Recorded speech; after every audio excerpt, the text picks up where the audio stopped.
Nos gusta pensar en la prensa libre como el guardián de la democracia, olfateando la corrupción y ladrando la verdad al poder. Pero ¿qué pasa cuando el guardián está con una correa, moviendo la cola felizmente por una golosina? ¿Qué pasa cuando las noticias que consumimos son cuidadosamente seleccionadas, no para informar, sino para influir? Ese es el territorio peligroso en el que entramos cuando hablamos de periodistas prepagos, un término usado para describir a los periodistas que priorizan las ganancias sobre la ética profesional. No se trata de errores honestos o diferencias de opinión. Se trata de manipulación deliberada, de periodistas que usan su plataforma para engañar al público, a menudo a instancias de intereses poderosos. Actúan como portavoces del mejor postor, produciendo historias sesgadas, enterrando verdades incómodas y atacando a cualquiera que se atreva a cuestionar la narrativa. Las consecuencias son de gran alcance. Cuando no podemos confiar en la información que recibimos, se erosiona la base misma de una sociedad funcional.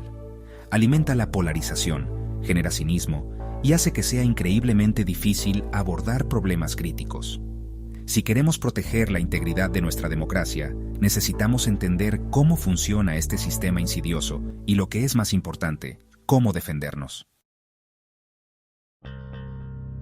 El término periodista prepago, a menudo usado indistintamente con chayoteros, derivado de una palabra del argot mexicano para alguien que realiza tareas menores por dinero, es más que una frase pegadiza. Refleja una larga y sórdida historia de manipulación mediática, particularmente en países con poca libertad de prensa. Los orígenes de estos términos se remontan a una época en que los periodistas eran sobornados rutinariamente con pequeños obsequios, o chayotes, un tipo de calabaza, para escribir historias favorables. Con el tiempo, la práctica evolucionó, volviéndose más sofisticada e insidiosa. Hoy en día, los chayoteros y los periodistas prepagos pueden disfrutar de contratos lucrativos, recibir cobertura favorable a cambio de reportajes positivos, o incluso ser amenazados con demandas o violencia si se salen de la línea. Este no es solo un problema en los países en desarrollo. Incluso en países con entornos mediáticos robustos, las líneas entre el periodismo y las relaciones públicas son cada vez más borrosas. Las personas y corporaciones poderosas se han vuelto expertas en manipular el panorama mediático, utilizando su influencia para moldear la opinión pública y promover sus propias agendas.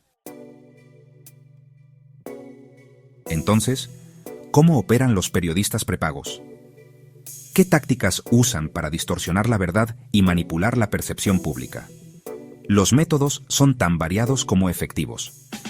Una táctica común es la información selectiva, donde los periodistas escogen los hechos para apoyar una narrativa particular mientras ignoran cualquier evidencia que la contradiga.